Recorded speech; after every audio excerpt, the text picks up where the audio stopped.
America doesn't feel like America anymore. And I don't mean politically. I mean something deeper than that. People with jobs can't afford rent.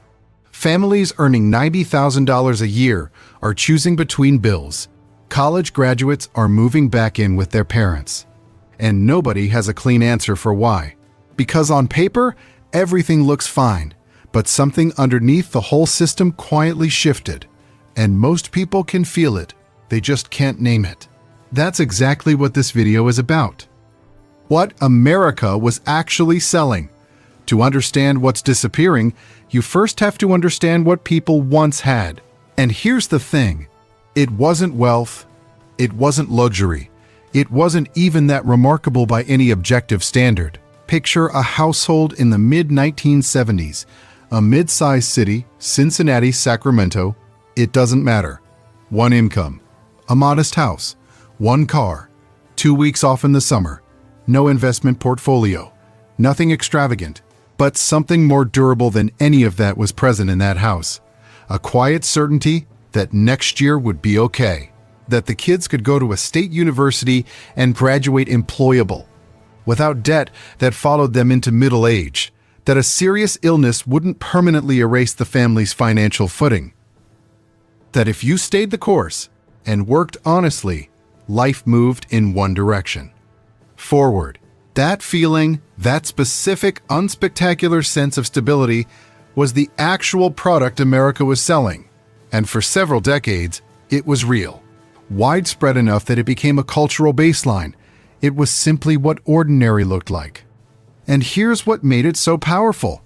It didn't require perfection. It didn't require connections, or luck, or a family name. It just required showing up consistently and trusting that the system would hold up its end of the deal. That was the agreement. Informal, unwritten, but understood by nearly everyone. Work hard, live responsibly, and the ground beneath your feet will stay solid. That was the promise. Not riches, solid ground. Now look at what ordinary looks like today. And ask yourself when that changed. Because it didn't happen all at once.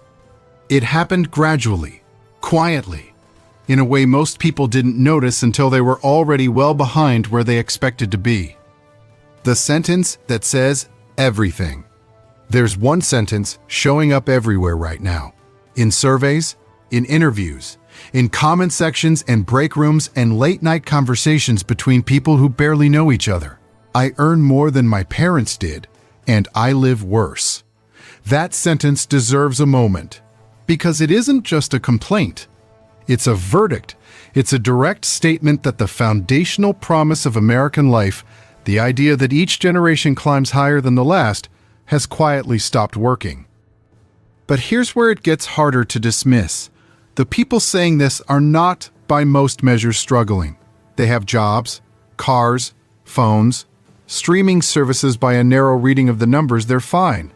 Fine, just not forward. And that gap between fine and forward is where the real story lives.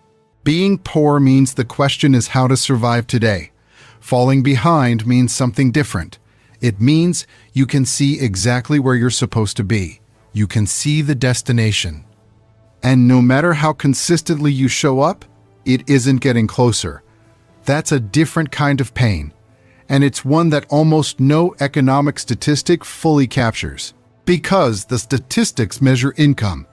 They measure employment rates. They measure GDP growth. What they don't measure is the distance between where someone expected to be and where they actually are. They don't measure the feeling of running hard and staying still. They don't measure the specific exhaustion of doing everything right and watching the finish line move further away anyway. That's the gap the data misses. And it's the gap millions of people are living inside right now. So what actually caused it? When the math stopped adding up. The honest answer isn't dramatic. There was no single breaking point. No moment you could point to and say, there, that's when it changed. What happened was quieter than that. The costs of a normal life outpaced the growth of normal wages. Not suddenly, not in one category. Steadily, across decades. In dozens of places at once. Rent in most major American cities has increased at a pace completely disconnected from income growth. Cities like Denver, Nashville, Phoenix, and Raleigh have seen asking rents roughly double within a single decade. Not because those cities got dramatically wealthier for the people actually living there. The economics of who owns what simply shifted. Mortgage rates, which sat near historic lows through most of the early 2010s, climbed sharply in 2022 and 2023, arriving at exactly the moment when home prices had already peaked. The monthly cost of buying a median-priced home in 2024 was in most markets higher relative to median income than at any recorded point in modern history. Healthcare costs have grown at roughly twice the rate of general inflation for 30 consecutive years. The average employer-sponsored family insurance premium now exceeds $25,000 annually. Workers pay a share of that. But that share has grown, and the out-of-pocket costs sitting on top of those premiums have grown even faster. And then there's the pressure that doesn't show up on any single bill. The insurance renewal in October, a few $100s higher than last year. The grocery run that's 30% heavier without anything obviously different in the cart. The copay increase, the utility adjustment, the subscription that quietly went up again. None of those things breaks a household on its own, but together, compounding year after year, they create something millions of people are describing with the same image. A slow leak, not a blowout. A quiet, invisible leak you only notice when you look down and realize how much air is already gone. Here's how significant that leak actually is. Economists have estimated that $90,000 to $100,000 in annual household income today buys roughly the same standard of living that $50,000 to $60,000 purchased in the early 1990s, once you account for the costs that inflated fastest. Housing, healthcare, education, childcare, the number on the paycheck got bigger. The life it buys got smaller. And what makes that especially difficult to process is that it happened invisibly. There was no announcement, no news cycle declaring that the deal had changed. People just kept following the same rules they'd always been given: work hard, spend carefully, save what you can. And slowly realized the rules were producing different results than they used to. That's a disorienting thing to discover, especially when you can't point to a single moment when it went wrong. Take a breath here, because that's a genuinely heavy thing to sit with. But it's still not the deepest part of the problem. What's underneath it is harder to measure and harder to accept. Before we go further, does any of this match what you're seeing in your own life? Drop it in the comments. I'm genuinely curious what people are experiencing out there. The difference between hardship and betrayal. There's a distinction that almost never gets made in these conversations, and it matters more than almost anything else. Struggling with money is a hardship. Feeling that the system you trusted has stopped working for you, that's something else entirely. That's betrayal. And increasingly, that second thing is what people are actually experiencing. Here's what that looks like up close. A young woman does everything correctly, studies hard, attends a 4-year university, borrows around $50,000 in federal loans because her family couldn't cover tuition and because every adult in her life told her the degree was the path. She graduates, lands a job in her field, starts earning $48,000 a year, which sounds reasonable, until you run the actual numbers. Taxes, loan repayment, rent in a city where work in her field actually exists. When you subtract those three things, the math doesn't leave room to save. It barely leaves room to maintain. She's not failing. By every measurable standard, she is exactly where the path she was sold was supposed to lead. But she cannot save. She can't move toward a down payment. She is not getting ahead. She is holding position. And holding position, working full-time, carrying a degree, doing everything right, was not what she was told she was signing up for. She doesn't compare herself to billionaires. That comparison feels beside the point. She compares herself to her mother, who started working at 22 without a degree, bought a house at 27, and had a retirement account with real money in it before 35. That comparison isn't abstract. It's immediate, it's visible, and it's confusing in a way that pure financial stress alone doesn't produce. Why could that generation do what this one cannot? What actually changed? And why does no one seem able to give a straight answer? Here's part of the answer, and it's one that rarely gets said directly. The path that worked for previous generations was built on a specific set of conditions. Affordable housing relative to income, healthcare that didn't consume a growing share of every paycheck, education that could be funded by working summers without graduating into decades of debt. Those conditions existed. They were real. And then, gradually, they stopped being real, while the advice to follow the same path kept getting passed down as if nothing had changed. That's the gap nobody talks about. The instructions stayed the same. The environment they were designed for quietly disappeared.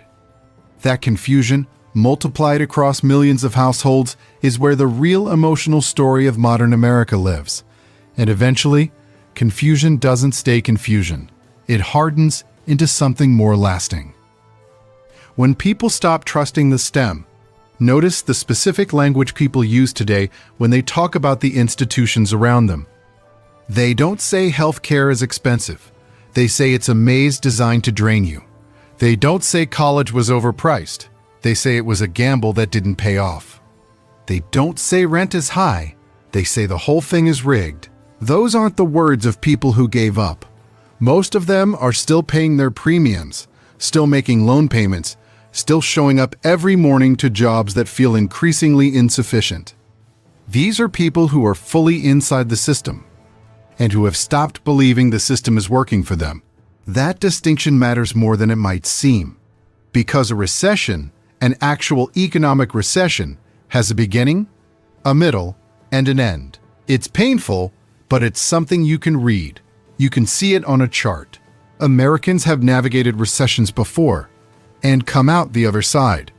What is much harder to navigate is the slow erosion of institutional trust.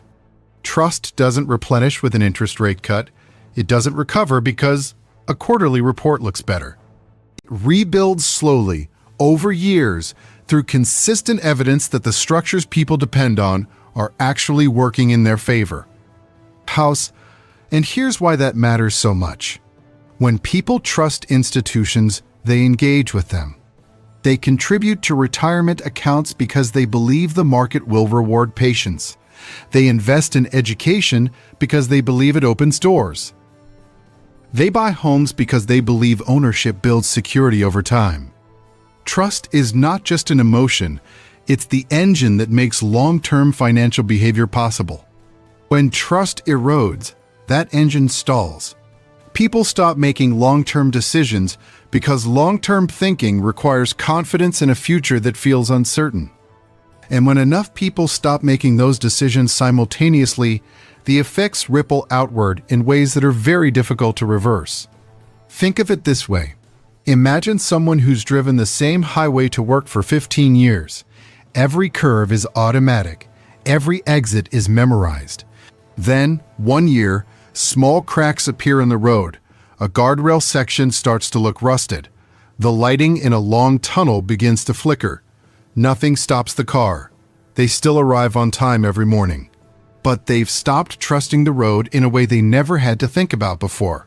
And once that trust is gone, every drive feels different, even on days when nothing goes wrong. That's where a significant portion of Americans now live. Not in collapse, the car is still running, the road is technically passable, but the confidence in the infrastructure underneath has cracked. And cracked infrastructure produces something almost as debilitating as collapse: constant, low-grade vigilance. The feeling that you cannot stop watching.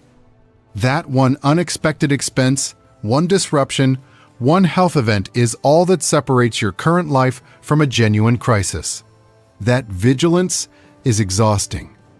And sustained exhaustion like that changes what people are willing to reach for. It changes what they believe is even possible. The nostalgia, that isn't about the past. Here's something worth looking at more carefully than most people do. Over the past decade, nostalgia for the 1980s and 1990s has become one of the dominant cultural forces in America. The music, the aesthetic, the visual language of that era is everywhere, in television, film, fashion, social media. And here's the part that's easy to overlook.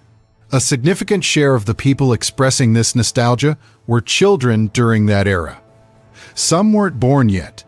So what are they actually nostalgic for? Because it isn't dial-up internet. It isn't VHS tapes.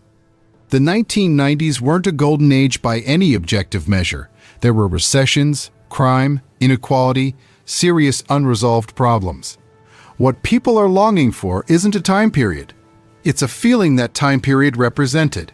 The feeling that the future was open, that a reasonable path forward existed if you worked for it. That the ground was stable enough you didn't have to think about it constantly. For large parts of the middle class, that era had a quality that felt like expansion, like the horizon was getting closer rather than retreating. That's what the nostalgia is pointing at. Not a decade, a specific texture of living that people believe has become genuinely scarce. There's actually something important in human psychology here. When people feel secure about the future, they tend to look forward. They plan. They invest. They take reasonable risks. When they feel uncertain about the future, they instinctively turn toward what they already know survived. Memory becomes a map when the road ahead stops feeling reliable. That's not weakness. That's a rational response to uncertainty. The mind gravitates toward what it knows worked, even if that version of the past is slightly more polished in memory than it was in reality. And when the present feels unstable and the future feels uncertain, memory becomes a refuge. Not because it's accurate, it rarely is, but because it's safe. You already survived that time. You know how it ends. The remembered past offers a security the present simply cannot. When a whole society starts looking backward more intensely than it looks forward, that's not just sentiment. That's a signal. Something in the present is broken in a way people can feel but struggle to name. And the scale of that backward glance, how widespread it is, how intense it is, how it crosses generations who didn't even live through the era they're longing for, tells you something important about how deep that break actually goes.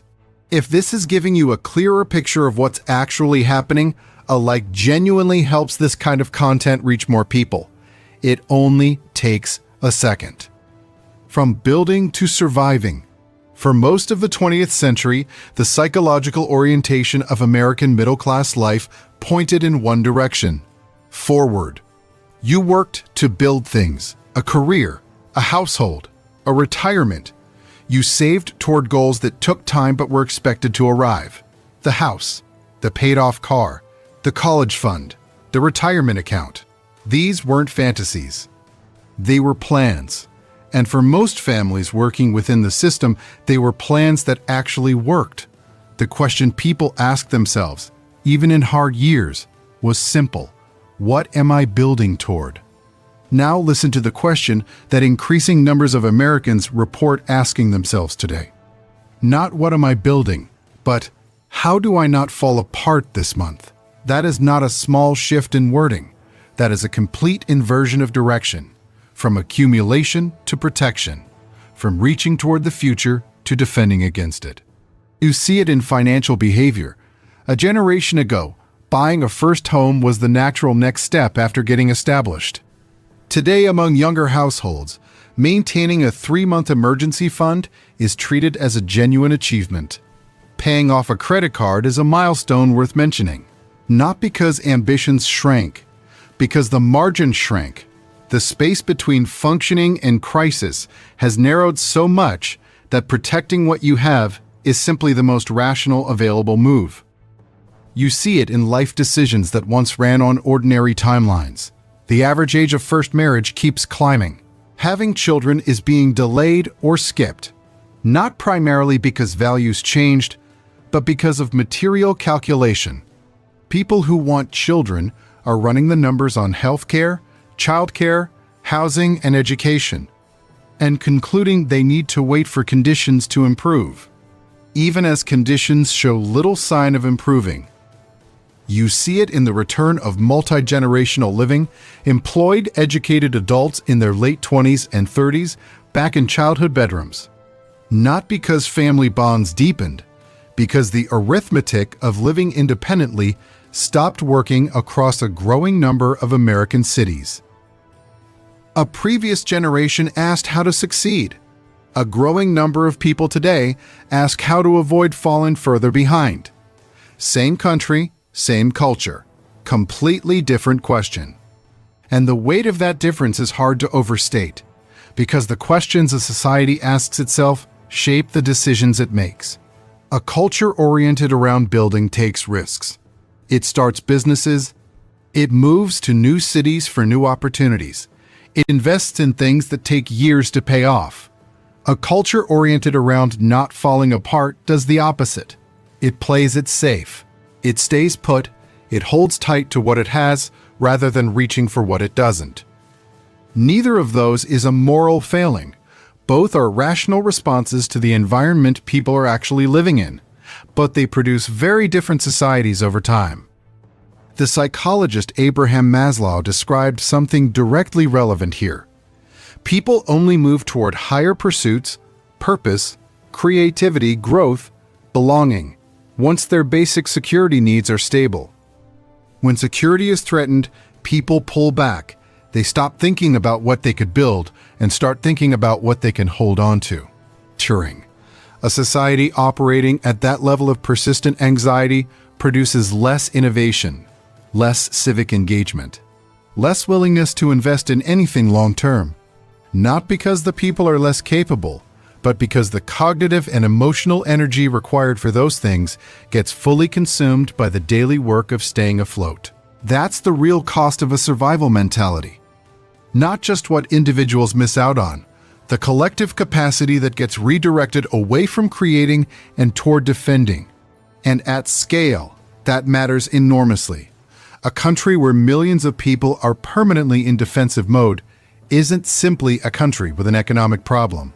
It's a country where the psychological conditions for growth have quietly eroded, and once that erosion sets in deeply enough, it becomes self-reinforcing. Less investment leads to fewer opportunities. Fewer opportunities justify less investment. The cycle tightens. Which brings us to the deepest part of this story, the part that connects all of it. The thing underneath everything else. Here's the truth that ties every part of this together. The housing costs, the wage stagnation, the healthcare burden, the debt load, the survival mentality, the nostalgia. These are all real. They're all serious. But they're symptoms. The underlying condition, the thing that makes all of these specific problems collectively so damaging, is something harder to measure but far more important to understand. The loss of forward belief. America wasn't built on wealth. It was built on a specific kind of structural optimism.